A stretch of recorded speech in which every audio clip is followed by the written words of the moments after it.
লোকসানের মূল কারণ অব্যবস্থাপনা, দুর্নীতি ও অলাভজনক রুটে ফ্লাইট পরিচালনা করা। এই রক্তক্ষরণ বন্ধ না হলে কাজের কাজ কিছুই হবে না, দাবি বিমান বাঁচাও আন্দোলনের নেতৃত্বে দেয়া ক্যাপ্টেন সৈয়দ মাহবুব হেলালের, যিনি দীর্ঘ ২৯ বছর বিমানের পাইলট ছিলেন। চুরি যদি বন্ধ না করেন আপনি লাভ দেখবেন না। আপনার বিমানে কিন্তু লাভ আসতেছে, লাভটা চলে যাচ্ছে চুরির মাধ্যমে।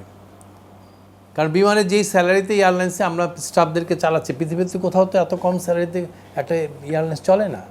আমাদের টিকিট ফেয়ার অন্য ইন্টারন্যাশনাল যে তার থেকে তো আমার কম হওয়ার কথা না। কাতারও ঢাকা দুবাই যা নিচ্ছে, আমারও তো দেখা যায় অনেক সময় তার থেকে বেশিও কিছু কম হলো। আমার তো এ লাভ থাকার কথা। কেন লাভ হবে না এ কথা আগেও আমরা বলছি যে আমরা চুরি ঠেকাতে পারছি না। এখনও তো আমি মনে হচ্ছে না যে আমি সেই করাপশন থেকে বের হয়ে আসতে পারছি, কিংবা আমরা কোনো বড় কোনো আশার মুখ দেখতেছি। মানে আপনি বিমানকে নিয়ে এখন আশার আলো দেখছেন না? অনেকটা তাই।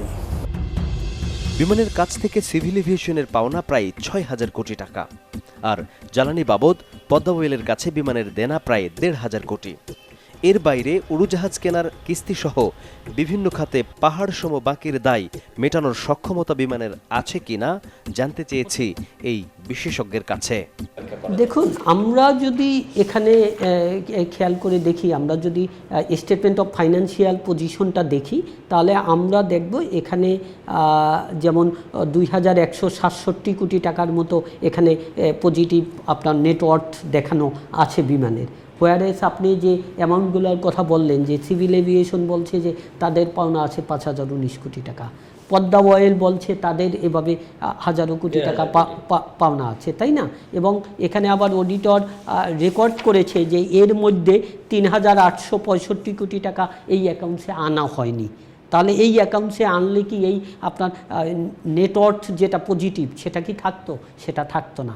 এখন নেটওয়ার্থ যদি নেগেটিভ হয়ে যায় এবং কোনো কোম্পানি যদি আপনার মনে করেন লিকুইডেট করা হয়, তাহলে এখানে যে পরিমাণ অ্যাসেট ভ্যালু দেখানো আছে এ পরিমাণ তো রিয়ালাইজ করা যাবে না। তো এখান থেকে তো সহজেই বোধগম্য যে বিমানের আসলে এই পরিমাণ দায় পরিশোধ করার এখন অবস্থা আছে কিনা সেটা ভেবে দেখতে হবে।